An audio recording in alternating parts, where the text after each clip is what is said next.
कथित तौर पर बीजेपी नेतृत्व द्वारा संविधान निर्माता B.R. अम्बेडकर पर तंज कसने और उनका अपमान करने के खिलाफ इस्लामपुर शहर तृणमूल कांग्रेस कमेटी ने धिक्कार जुलूस निकाले। सोमवार ये धिक्कार जुलूस इस्लामपुर नगर पालिका के डॉमेटरी हॉल से शुरू हुआ और राज्य राजमार्ग की परिक्रमा करते हुए इस्लामपुर बस टर्मिनल से सटे इलाके में तृणमूल सदर कार्यालय के सामने समाप्त हुआ। यहाँ पर एक पथसभा हुई। इस कार्यक्रम में उत्तर दिनाजपुर जिला तृणमूल कांग्रेस अध्यक्ष कन्हैयालाल अग्रवाल, इस्लामपुर शहर तृणमूल कांग्रेस अध्यक्ष गंगेश दे सरकार, तृणमूल जिला युवा अध्यक्ष कौशिक गुन, जीत गांगुली और अन्य कार्यकर्ता समर्थक उपस्थित थे। भारतीय स्वराष्ट्र मंत्री अमित शाह আমাদের সংবিধান প্রণেতা যিনি সংবিধান রচনা করেছেন B.R. আম্বেদকর, ওনাকে যেভাবে সংসদে দাঁড়িয়ে উনি অপমান করেছেন তার প্রতিবাদে আমাদের দলনেত্রী মাননীয় মুখ্যমন্ত্রী মমতা বন্দ্যোপাধ্যায়ের নির্দেশে গোটা রাজ্য জুড়ে আজকের এই সময় এই ধিক্কার মিছিল হচ্ছে। অমিত শাহ যে মন্তব্যটি করেছেন রাজ্যসভায় দাঁড়িয়ে, দেশের সর্বোচ্চ মন্দির, গণতন্ত্রের সর্বোচ্চ মন্দির রাজ্যসভা, আমরা বলি আপার হাউস রাজ্যসভাকে, তারপরে লোকসভা লোয়ার হাউস। রাজ্যসভায় দাঁড়িয়ে যেই কথাটি বলেছেন সেটা আপনাদের সামনে তুলে ধরছি। अमित शाह बोले अभी एक फैशन हो गया है, अभी एक फैशन हो गया है। अम्बेडकर 6 बार तो अम्बेडकर नाम बोले। तारपरे उन्हें बोलছেন कि अगर इतनी बार भगवान का नाम लिया जाता तो 7 जन्म तक स्वर्ग मिल जाता। जो কত ঘৃণিত কথা। আমাদের দেশ স্বাধীন হয়েছে 15 আগস্ট 1947 সালে। সেদিন কিন্তু আমাদের দেশের কোনো সংবিধান ছিল না। সংবিধান ছাড়া দেশ তো চলতে পারে না। কিছু তো নিয়ম কানুন হবে, যেই যা ইচ্ছা তাই করবে, সেটা তো হতে পারে না। সে যেই হোক না কেন, সবার একটা সীমা আছে, তার ডিউটিজ আছে, তার কর্তব্য আছে, সে তার কি কি করা উচিত সবগুলো তো এক জায়গায় কোথাও তো থাকবে লিপিবদ্ধ।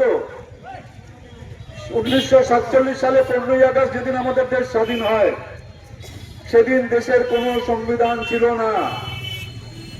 তখনই দায়িত্ব দেওয়া হলো, তখন ল মিনিস্টার ছিলেন বিধিমন্ত্রী, এই B.R. আম্বেদকর বিধি ল মিনিস্টার ছিলেন, ওনাকে দায়িত্ব দেওয়া হলো যে আপনি একটা সংবিধান রচনা করুন, যেই সংবিধানের মধ্যে সবাই থাকবে, সবাই রাইট টু ইকুয়ালিটি, সবার সমান অধিকার থাকবে। কেউ এটা বলতে পারবে না আমি বড়, জাতের জন্য আমি বড়, টাকার জন্য আমি বড়, এই কথা যেন কেউ না বলতে পারে। সেই হিসাবে B.R. আম্বেদকর, একটা সংবিধান সমিতির যিনি সভাপতি ছিলেন B.R. আম্বেদকর, উনি সংবিধানটা রচনা করেছিলেন। যখন সংবিধানটা 26শে জানুয়ারি 1950 সালে সংবিধানটা যখন দেশব্যাপী প্রযোজ্য হয়, তখন অনেক শিক্ষিত লোকরা বলছিলেন যে এই দেশের লোক অশিক্ষিত এখনো, এরা সংবিধানের মানেটা কি বুঝবে। কিন্তু সমাজ প্রমাণ করে দিয়েছে যে আমরা সবাই সংবিধান মেনে চলছি। আজকে দেখুন, পঞ্চায়েত থেকে আরম্ভ করে লোকসভা পর্যন্ত ক্ষমতার হস্তান্তরণ হয় ভোটের মাধ্যমে। প্রত্যেক 5 বছর পর পর পঞ্চায়েতের নির্বাচন হয়, পৌরসভা, বিধানসভা, লোকসভা, প্রত্যেক 5 বছর পর পর নির্বাচন হয়। সেই নির্বাচনে যেই দল ক্ষমতায় আসে সেই দল কিন্তু দেশটা চালায় 5 বছরের জন্য। কোন গুলি বন্দুক দিয়ে এখানে শাসনের ক্ষমতা বদলি হয় না। এটাই কিন্তু সংবিধানের বৈশিষ্ট্য। প্রত্যেক 5 বছর পর পর, আজকে দেখুন সংবিধানে পরিষ্কার আছে যে সবার সমান অধিকার আছে, রাইট টু ইকুয়ালিটি আছে সংবিধানে। আজকে ধর্মের ব্যাপারে আমাদের সংবিধানে পরিষ্কার আছে যে আমরা সবাই সমান অধিকার পাবো, আমরা সবাই দেশের নাগরিক, এক অপরের ধর্মকে সম্মান এই দেশে আছি, কেউ আমাদেরকে কেউ আঙুল তুলতে পারবে না। আর ভাবুন তো এই সংবিধানটা যদি না থাকতো তাহলে আজকে কি অবস্থা হতো। আজকে সবাই জানে আমার ক্ষমতা কতটুকু আছে, সবার ক্ষমতা আইনে লিপিবদ্ধ করা আছে, আইনে বলা আছে কার ক্ষমতা কতটুকু, সে কি করতে পারবে, সে কি করতে পারবে না, সেটাই সংবিধানে বলা আছে। এটা শুধু নয় যে আমি আমার ক্ষমতা, এটাও বলা আছে যে তুমি এর চেয়ে বাইরে যেতে পারবে না।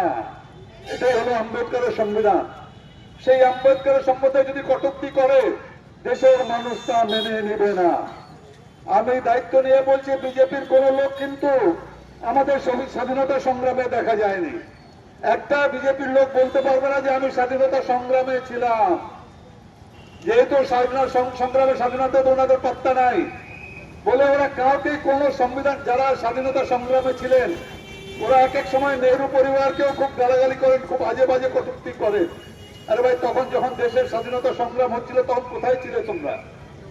আজকে ক্ষমতায় আছো, মানুষ মোদী সরকার মোদী সরকার। আরে ভাই, এতবার করে তো মোদী সরকার বলছে, কেন সংসদে দাঁড়িয়ে বলছো না যে কেন এতবার করে মোদীর নামটা নেওয়া হচ্ছে? আজকে আমাদের দেশে একটা সরকার আছে, 2014 একটা সরকার আসছে, সরকার যখন আসে ক্ষমতায় তখন বলে 15 লাখ রুপিয়া দেंगे, 2 करोड़ नौकरी देंगे। চলে আসলো ক্ষমতায়, যখন पार्लियामेंट में जिज्ञेस करा बोलो कहाँ गया आपका भाई 2 करोड़ नौकरी, कहाँ गया अकाउंट में 15 लाख रुपया देना? बोले वो तो एक जुमला था, जुमला। আপনি যদি জুমলাটা গুগলে সার্চ করেন জুমলার মানেটা পরিষ্কার পাওয়া যাবে। জুমলা মানে হলো ভোট নেওয়ার জন্য যেই মিথ্যা কথাগুলি বলা হয় তাকে বলে জুমলা। আর যেই 2019 আসলো, ভোট মানে পুলওয়ামা আর বালাকোট। আরে ভোট মানে পুলওয়ামা আর বালাকোট ছিল না, ভোট মানে হবে 2014 থেকে 2019 তুমি যেই যেই কাজগুলি করেছো সেই কাজগুলি তুলে ধরো, আবার 2019-এ ভোটটা চাও। কিন্তু একবারে বলেনি যে 2014 থেকে 2019 আমরা কি করলাম, শুধু ভোট মানে পুলওয়ামা আর বালাকোট। আর এবার যখন 2024-এর লোকসভা নির্বাচন, তখন আগের থেকে ধরে গেছে যে রাম মন্দিরের উপরে আমরা নির্বাচনটা পার হয়ে যাব। কিন্তু এবার আর মোদী সরকার পার হতে পারলো না। এবার একদিকে নীতিশ কুমার, একদিকে চন্দ্রবাবু নাইডু, এই দুজন যদি না থাকে তাহলে এই সরকার পড়ে যাবে। তারপরে এই সরকারের তার দুঃসাহস কত যে লোকসভায় দাঁড়িয়ে বি.আর. আম্বেদকরের বিরুদ্ধে কথা বলছে। তো আমাদের মুখ্যমন্ত্রী মাননীয় মমতা বন্দ্যোপাধ্যায় তো ক্ষমতায় আসছেন 2011-তে। তার আগেও তো একটা সরকার ছিল, 34টা বছর একটা সরকার ছিল। 34টা বছর সরকার, একটা লোক একটা স্কিমের নাম কেউ বলতে পারবে না, শুধু পার্টিবাজি ছাড়া। বামফ্রন্ট আর কিছু করেনি, খালি পার্টিবাজি পার্টিবাজি। মমতা বন্দ্যোপাধ্যায় সে কয়েকদিন আগেও বাংলার বাড়ি 12 লক্ষ লোককে বাংলার বাড়ি গ্রামীণে 60,000 টাকা করে ব্যাংক অ্যাকাউন্টে দিয়েছে। অনেকবার বলা হয়েছিল কেন্দ্রীয় সরকার যে তোমার একটা আবাস প্রকল্প, কেন্দ্রীয় সরকার 3 বছর পর্যন্ত কোনো টাকা দেয়নি। তা বাধ্য মমতা বন্দ্যোপাধ্যায় বলেছে আমি ডিসেম্বর থেকে বাংলা বাড়ির টাকা দিব, সেই টাকা কিন্তু লোকের অ্যাকাউন্টে ঢুকছে। আজকে রূপশ্রীতে 25,000 টাকা পাচ্ছে, গরিব মায়েরা নিজের মেয়ের বিয়ে দিতে গিয়ে 25,000 টাকা। কন্যাশ্রী প্রকল্প বিশ্বশ্রী হয়েছে, বিশ্বে 1 নম্বর। একটা দেশের একটা অঙ্গরাজ্যের প্রকল্প বিশ্বে 1 নম্বর হয়েছে। তো মমতা বন্দ্যোপাধ্যায় গরিব মানুষের জন্য চিন্তা করেন বলে ক্ষমতায় আছেন। 2021-এ বলেছিলেন, 2021-এ বিধানসভা নির্বাচনের প্রাক্কালে মমতা বন্দ্যোপাধ্যায় বলেছিলেন যে আমি যদি ক্ষমতায় আসি লক্ষ্মীর ভান্ডার দিব। এটা কিন্তু জুমলা হয়নি। মায়েরা যারা লক্ষ্মীর ভান্ডার পাওয়ার যোগ্য তারা সবাই লক্ষ্মীর ভান্ডার পাচ্ছেন। তো আমাদের আজকের দিনে এটাই শপথ নিতে হবে যে আমরা যতদিন পর্যন্ত মোদী প্রধানমন্ত্রী থেকে না সরছে আর যতদিন পর্যন্ত অমিত শাহ স্বরাষ্ট্রমন্ত্রীর পদ থেকে পদত্যাগ না করছেন ততদিন আমরা আন্দোলন চালিয়ে যাব। এই বলে সবাইকে, আজকে যারা এই ধিক্কার মিছিলে যোগদান করেছেন সবাইকে ধন্যবাদ জানিয়ে আমি এই মিছিলে এখানে সমাপ্তি ঘোষণা করছি। সবাইকে অনেক অনেক ধন্যবাদ। তৃণমূল কংগ্রেস জিন্দাবাদ, মমতা বন্দ্যোপাধ্যায় জিন্দাবাদ, অভিষেক বন্দ্যোপাধ্যায় জিন্দাবাদ।